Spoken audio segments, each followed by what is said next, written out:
Hi there, I'm Andrew Carros, Chief Operating Officer at Angle & Volkers Vancouver, and this is On Top of the Market.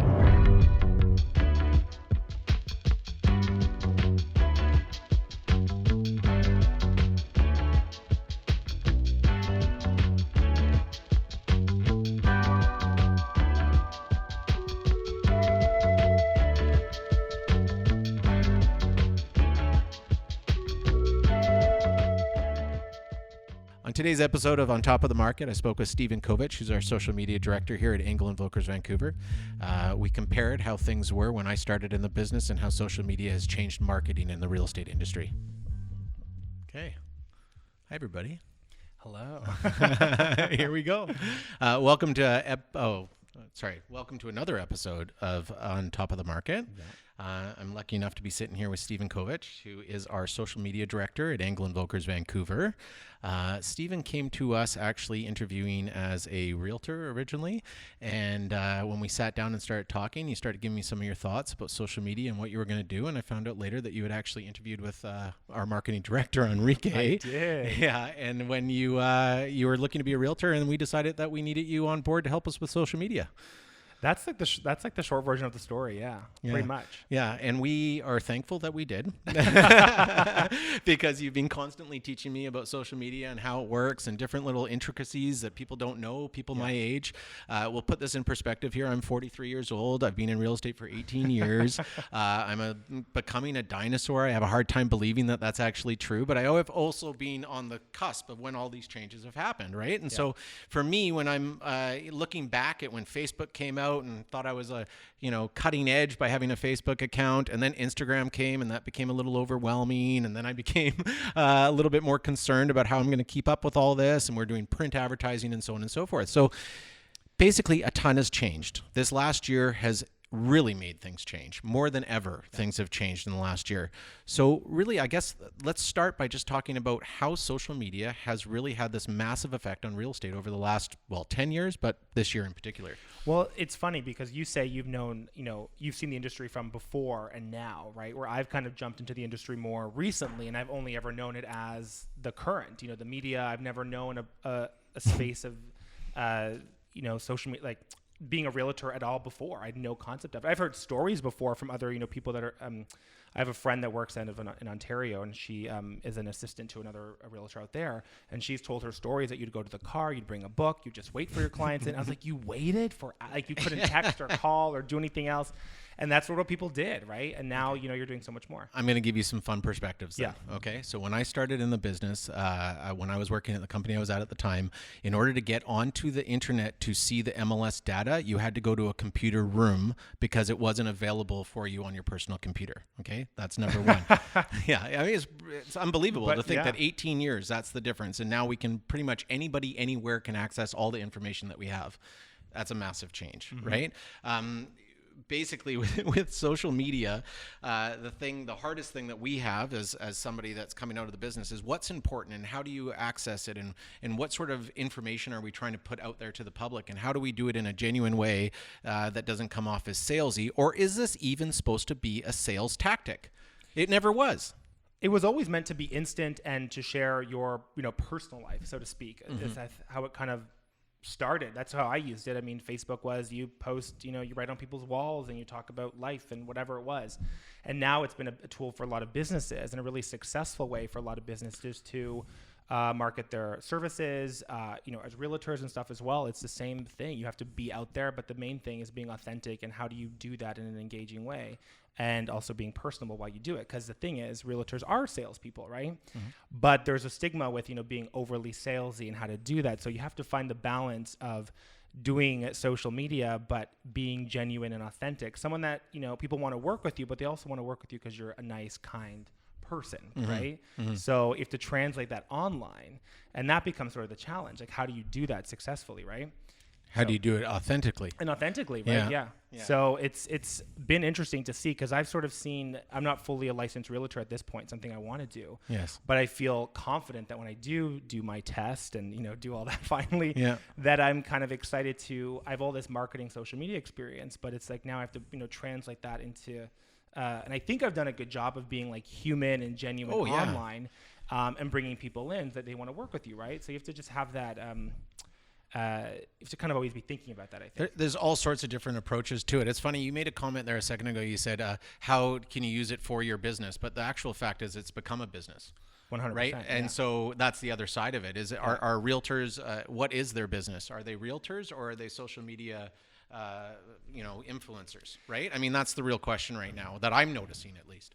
And I think it's a mix. Some people are using it exclusively for business, and some people are looking at it to build, larger brands and stuff. And we've seen it now. There's other realtors, lots based out of like New York and places who have become influencers in the real estate space, and they are probably making quite a bit of money as realtors, but they are probably making so much more money doing their online stuff. I mean, even before this, we were talking about another YouTube guy who's just recently quit his real estate company or real estate job as a realtor to pursue doing videos online. And that's because his influence has taken off to a point where he doesn't even need to have the inventory or deal with the clients or any of that sort of stuff. He can just present the homes. And he might not want to anymore. Maybe there's more work involved and he enjoys getting to a property, filming a video, and there's more money in it for him, and it's built him a brand and an audience to do other things with his time, right? Okay, you just brought up exactly what I want to talk about. No, seriously. Okay, so this is the thing. Is there time for realtors to include this into their business? That is my major question. What I'm noticing right now is that people and realtors and business people in general, it doesn't have to be real estate only. It can be a lot of different things. But one of the things that I've noticed the most is that people and realtors are probably spending 90% of their time on their image and their social media and their postings. And frankly, I get it. I mean, we just talked about what I've seen as a change. This stuff's very overwhelming to somebody like me. When I was selling real estate, you have to do it. It is a very important part of our business. I do not discount that one little bit, but it can't be your only business.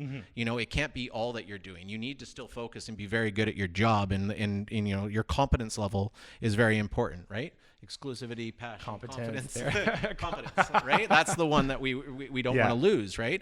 And so how do you, what are some hints or what are some things people can do to try to, genuinely put this out there onto Instagram, but also market their properties, help their clients, be it a listing? Like, how do people do this? Like, what is the trick? I think the main thing is, and we talk about this a lot too, is because you're having young people come in who are totally relying on marketing and maybe doing that all the way, and then you have an older demographic who's trying to pivot and shift into this marketing stuff, but they think they have to do it all the time, and you have to find the balance like you're talking about. But I think the main thing is integrating it into your life that makes it seem seamless and easy, like scheduling things or keeping things a little bit automatic. And if you are someone that is more a seasoned realtor and this is not something that you really want to take on, it's just you take little things with your phone and you can do things quick, but still showcasing who you are, but not letting it overtake your business. Because I mean, someone that works here full time, it's a full-time job to do YouTube, social media, Facebook, Instagram, the whole thing, right? It takes up all my time, right? And I do it as an extra side business for myself, right? I'm going to ask you a question here. Okay, so you're 28 years old. You're an aspiring realtor. When you get into the business, are you excited to get into the real estate business because you're excited about how you can use that for social media and be involved in social media and marketing? Or are you excited to sell goddamn houses? I think it's a mix, and I don't think it's exclusively like only selling houses. And I probably feel at some point that the social media and marketing side would be more of my bread and butter in the business.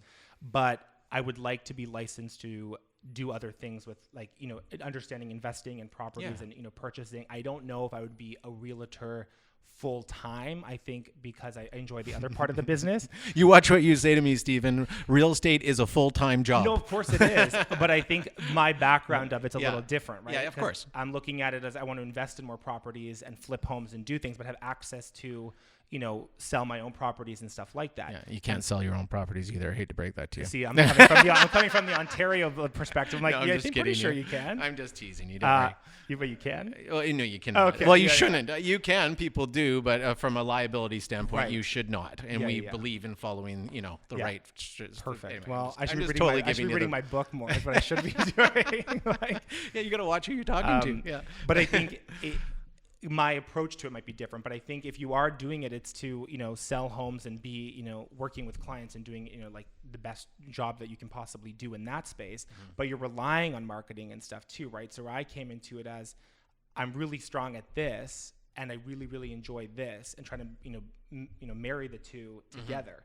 But I know for me personally, social media I might lean a little bit more there, but you want to kind of shift and, lean to the actual industry and the business side, which is the real estate, the selling the homes, because I don't know that part. I have to get good at that. And I know that it's going to be a lot of my time. Yeah. So the key is that's going to be a lot of my time, but to, schedule and automate as much as what you can do and do the little things. If it's stories and that, kind of in the moment.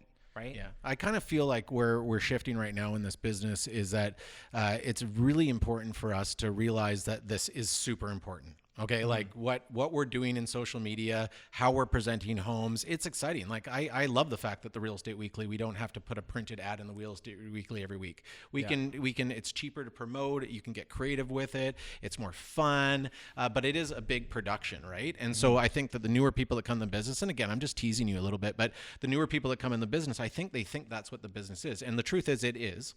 It is a huge part of the business. And if anybody who's in the business currently that isn't doing any of that, well, they better get on board with that too, right? Like they got to realize that this is a huge platform for marketing and getting the listings out there and getting clientele. One of the things I love about social media, I'll tell you, like for my business and how it really changed my business, is that when you're in social media, it gives you an insight into your client base or the people around you, your sphere of influence. And so, from whether it's wishing somebody a happy birthday or seeing that they've had their new kid, I mean, if somebody's had a new baby, well, that's a good chance that they might be looking to move sometime soon. Right. So maybe it's a good reason for me to reach out to them. And that's a really nice way of lead generation in a really nice, genuine way. I mean, I care about the person. They had a baby. Congratulations. Let's go see if they can get you a bigger space, right? Yeah. So there's so many good ways that you can use it. So I'm not discounting the fact that it's not going that way. I just want to make sure that people still understand that knowing how to write contracts and show homes and get information correctly and so on and so forth is still a huge part of the job as well.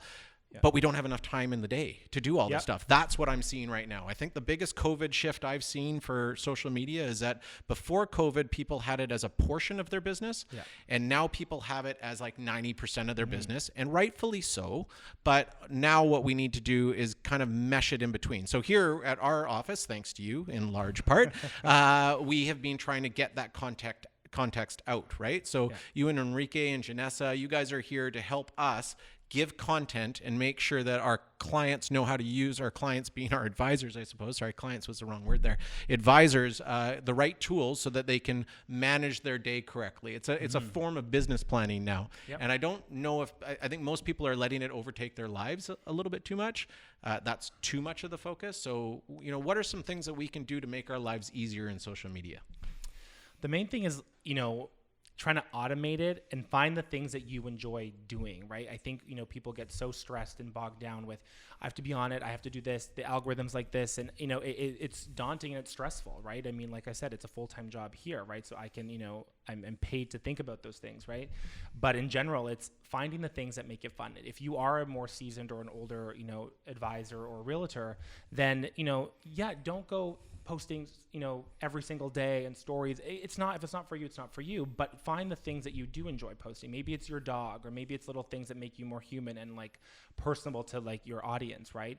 If I'm a buyer and I'm like, oh, someone just got a new puppy or like a baby, you might have that in common. Like, oh, I just also had a baby. There's something that makes you more relatable to someone. You might know a good daycare in their area. Maybe. You might know what schools they should be going to. But I shouldn't be posting just sold and just listed over and over and over again. And that's the common mistake that we always see, right? It's constantly sold, listed. And I think it tells me nothing about you. It says that you're perhaps busy. I don't know. But as a potential, online, I'm online, a potential, buyer, I just want to connect with you. You have to help me. I have to work with you for either, 6 weeks or 6 months. Like, who knows how long this, journey of buying a home is going to take. Yeah. And my generation, and the generation before me, what we had to do to let everybody know that we were great realtors is let them know how many properties we've sold and how busy we are and what we're doing. Whereas I think your generation isn't necessarily, they don't really care if he sold 10 houses or 20 houses or one house for that matter. If they think they can personally connect with you and they like you as a person, then they want to work with you, right? They want to be a part of that image. Does that sound correct? 100%. I mean, I look at some advisors in our office, Amy and Ali, for example. I look at them and I go, A, they do a great job online, but B, for me, I'm like, they seem so personable, so relatable. They're probably a little bit closer in age with me. So when it comes to buying a home, fingers crossed in Vancouver, it's like, oh, I feel like they would be really helpful and really get to know them. I don't know them very well personally, but you see them online, you feel like, I feel like they're friends. You can talk to them. And I think that's important. Yeah. I get comments all the time from our network that call in, they say, I just love Amy and Ali. Like they feel like they know them, Yeah. right? The other thing that they do really, really well is they integrate ideas and like they had a investors game that they used to have people come into the shop, and this is when people could do that. It would just get people together and talk in an actual personable social manner. And so they were using it for gatherings.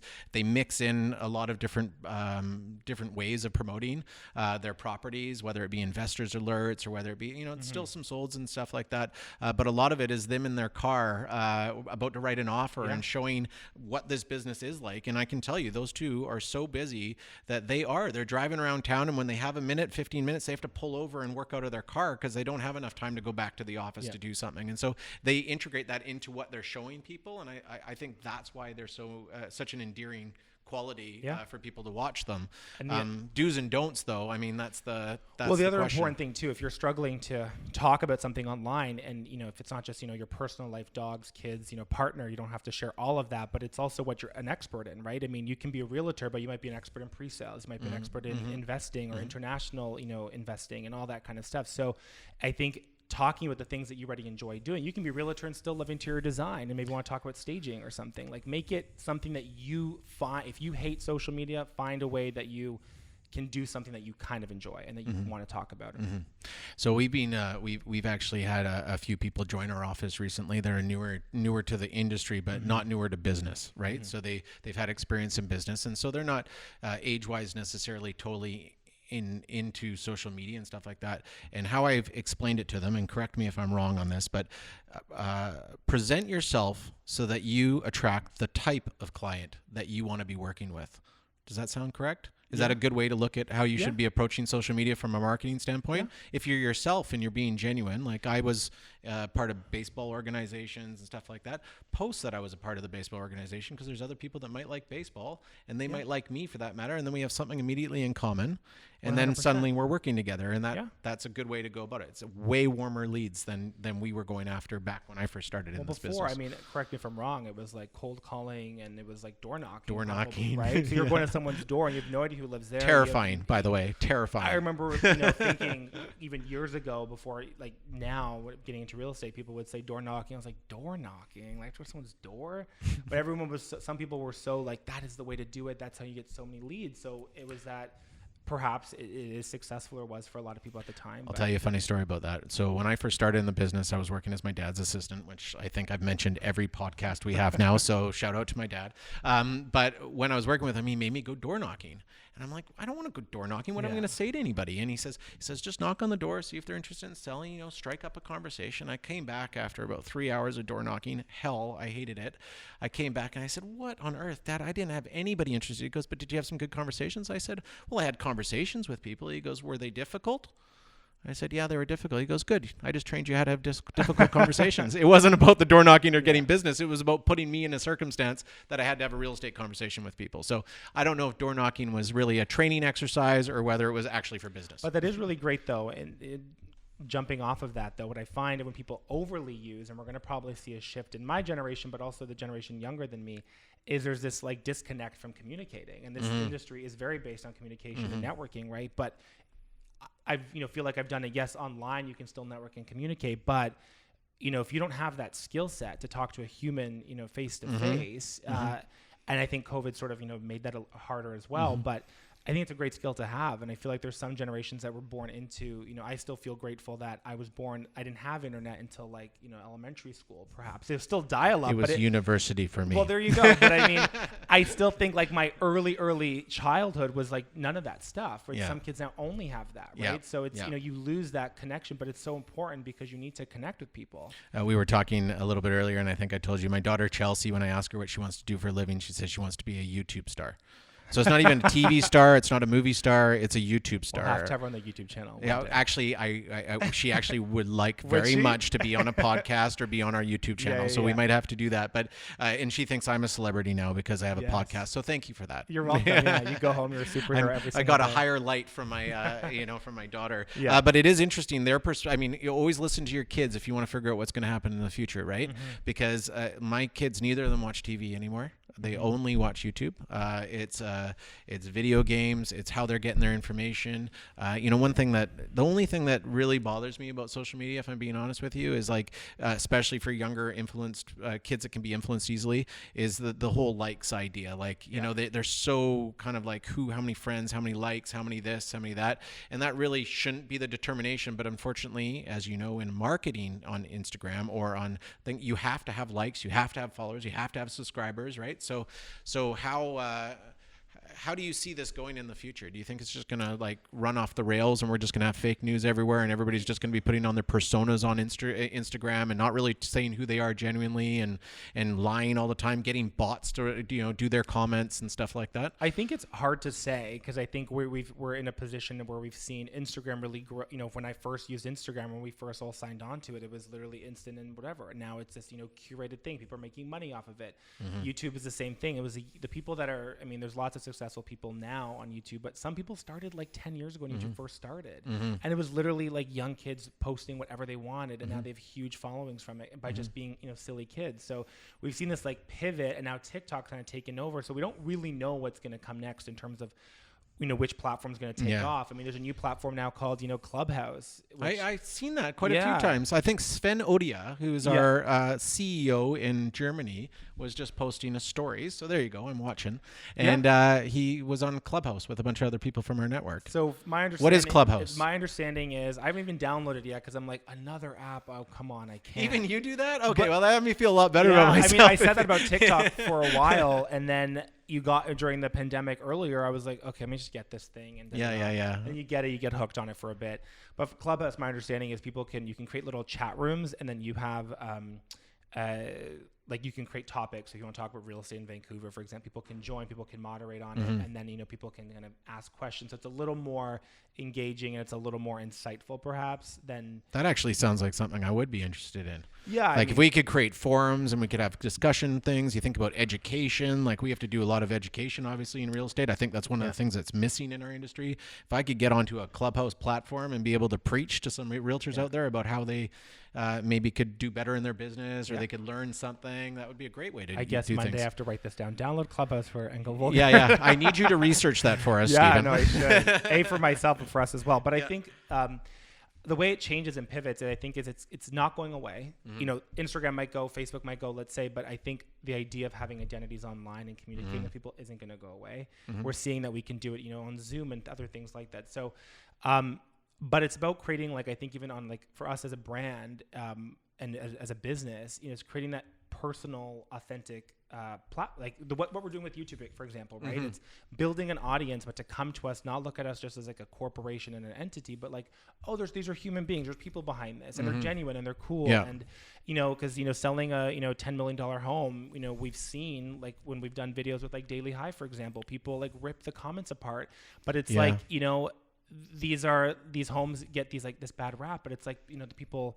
You don't know the story behind it, and the people that are hosting these, let's say for us, like, it's trying to make showing this home casual and fun. It doesn't have to be this, stuck up kind of thing. It can be this is a cool property. I just want to show you inside. And, I think as we move forward in that, we're going to, sort of build more, stronger online identities as corporations and stuff. Because I think it was very corporate for a long time. Yeah. And we want to try to make it not so corporate. The beginning of the pandemic, we were talking about how we can share our listings differently. That's kind of how this all came up, right? We weren't able to bring people into the homes quite as much. You didn't, like, I think I used this analogy on a previous talk that I did once, but like, we used to basically make everything look as good as we possibly could to make sure that we got them into the property. And then you could one-on-one try to show them the property and hopefully, work on seeing if it's the right place for them, right? Now we want to do the opposite. We want to make sure that, not quite the opposite. We want to get the word out about the property as much as possible, but we are limited by how many people we can bring into the home. And so kind of doing things differently like we're doing, and allowing a stranger, like, sorry, you're not a stranger, Stephen or Nina or whatever, but allowing you to be the one to tour the properties for other advisors, I think is a really cool idea because it's a different perspective on the house. And I think that's really the key word, is that what we need to do is give a different perspective to the listener or the person who's watching, so that they can really kind of get a different sort of take on the home and feel like they've already seen it once before they come and see it for the second time, if that makes any sense. I mean, you're letting, depending on the video, either 200 strangers or 18,000 strangers into your home, right? And I mean, that's over time, but I think, you know, as like realtors and stuff too, there is sometimes like a stigma, like, you know, overly salesy, and like people don't necessarily like realtors all the time, but it's like they're not everyone, you can't paint everyone with the same brush, right?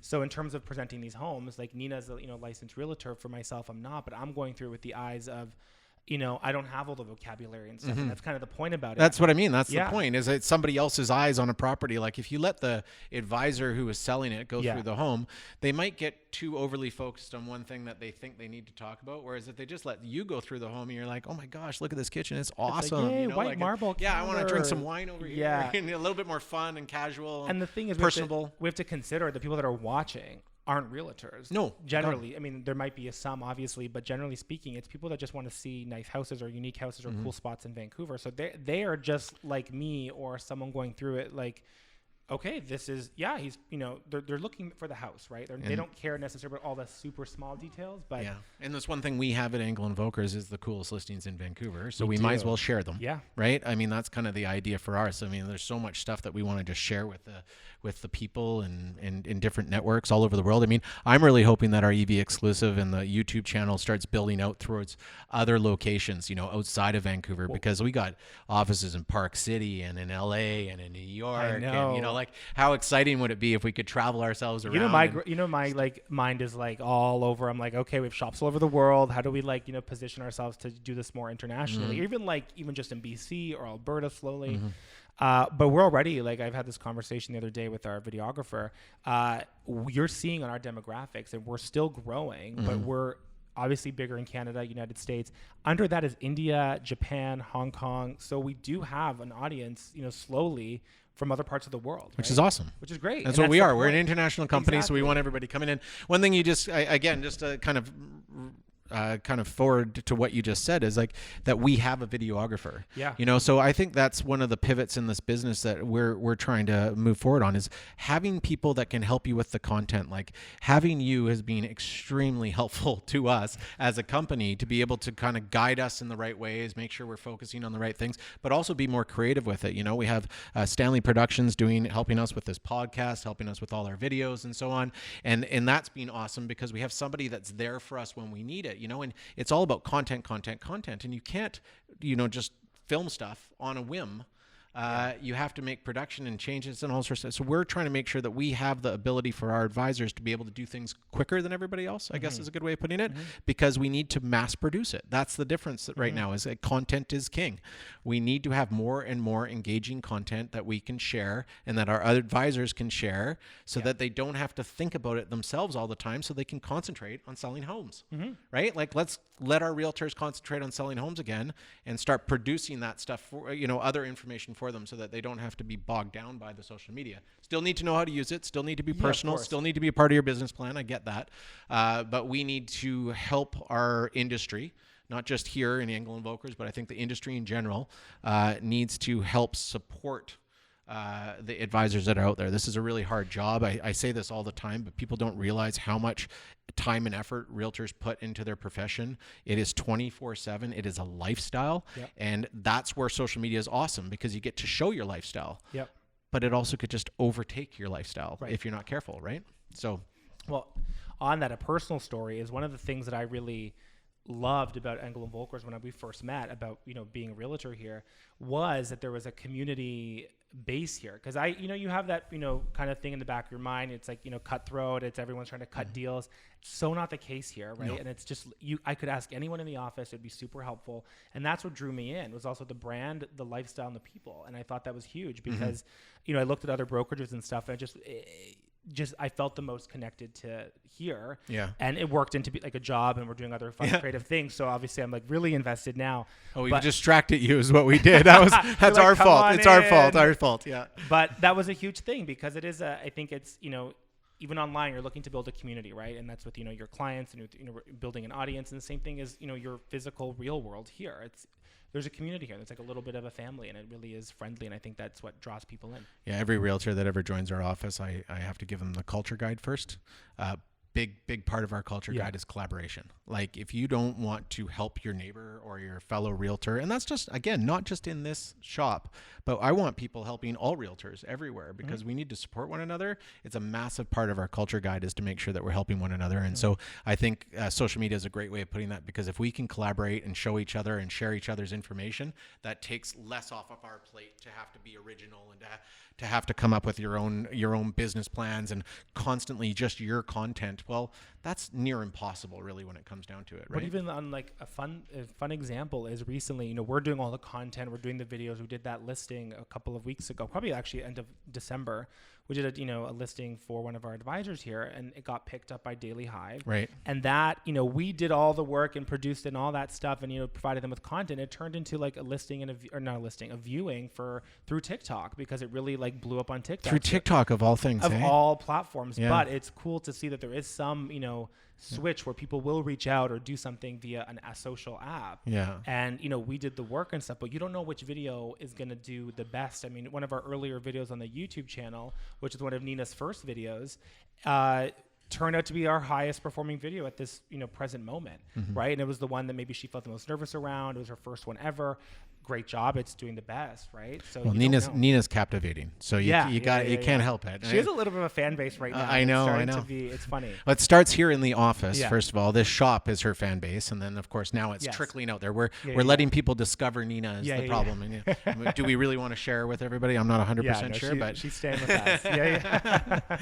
Anyway, what Stephen, thanks so much for all this conversation. I think this is a conversation that needs to happen more. I would love to have this conversation with I hope the real estate board and the real estate council and all that start recognizing that this difference in how we're doing business right now in COVID, whether it be Zoom or whether it be digital signatures and whether it be more social media, different platforms. I mean, there's so many things.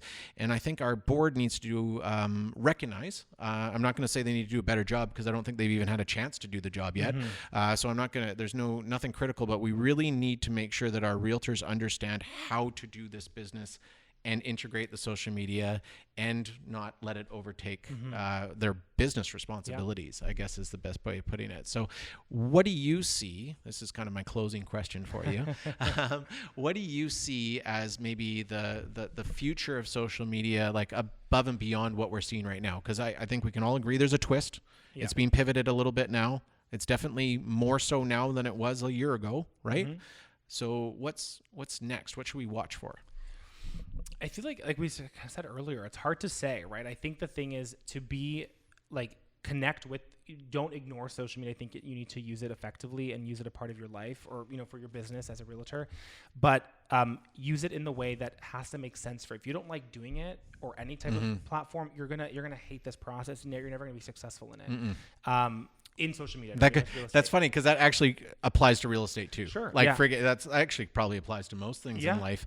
But it is a part of real estate now. So maybe that's a way of putting it. If you're thinking of getting into real estate and you hate that stuff, well, better be ready to hire somebody to do it for you. Yeah, exactly. Does that make sense? Or have somebody help you with it or whatever the case may be. And being, I think, in terms of the future of it, I think the most important thing is doing it in the way that, like I said, makes sense to you. Because if it doesn't make sense to you, it's going to feel weird.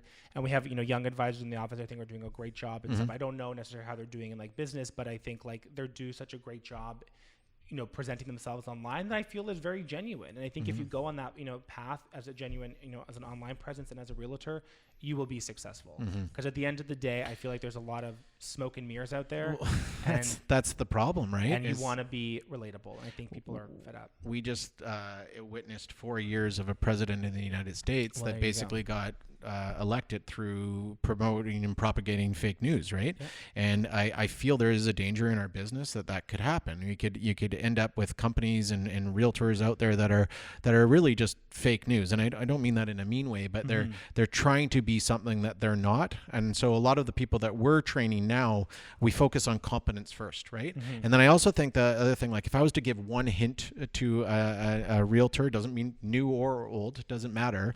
Yeah. You and Janessa just did a class for us yesterday, and it was on a lot of it was to do with scheduling, and right? Building content. Understanding how to build use other people's content, share content, have tools for content, and then schedule it correctly so that it's not overtaking your whole day. I think that's probably the best lesson we could be teaching realtors right now for social media. Do you agree?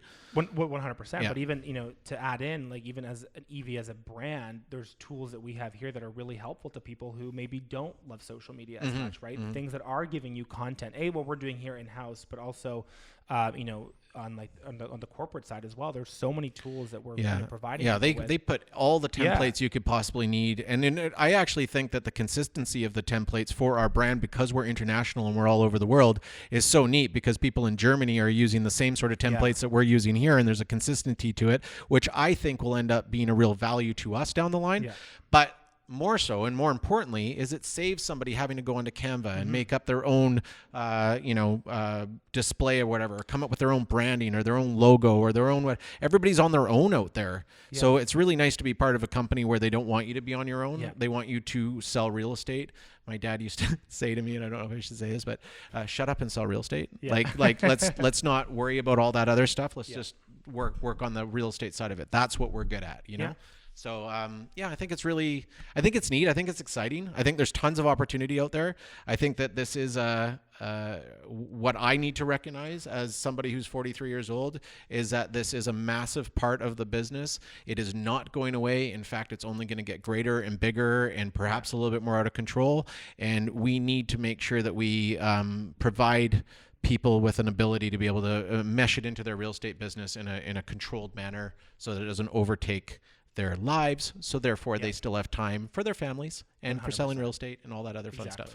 That's the main thing. It's you got to do what you got to do with it, and then you make it as automated or build out and schedule things if you can.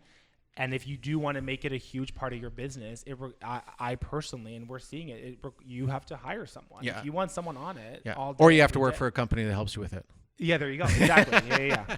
Sorry, I put in little plugs every once in a while. I shouldn't do that. Maybe I should, but I don't know. Nonetheless, Stephen, thank you so much. I really, really appreciate you coming on. I really appreciate what you do for us too. So I want you to know that. I want to say it publicly right now. It's been really great. You've taught me a lot, and I look forward to what else you're going to be teaching me over the next couple of years. So thanks for joining us. So I have a job on Monday still. Yes, you do. Yes, you do. You'll have a real estate job soon too. So then I'm going to be the one that's disappointed. You have a great day. Thank you so much. Appreciate it. Thank you for watching today's episode. For more video content, please like, comment, and subscribe below. We'll see you later.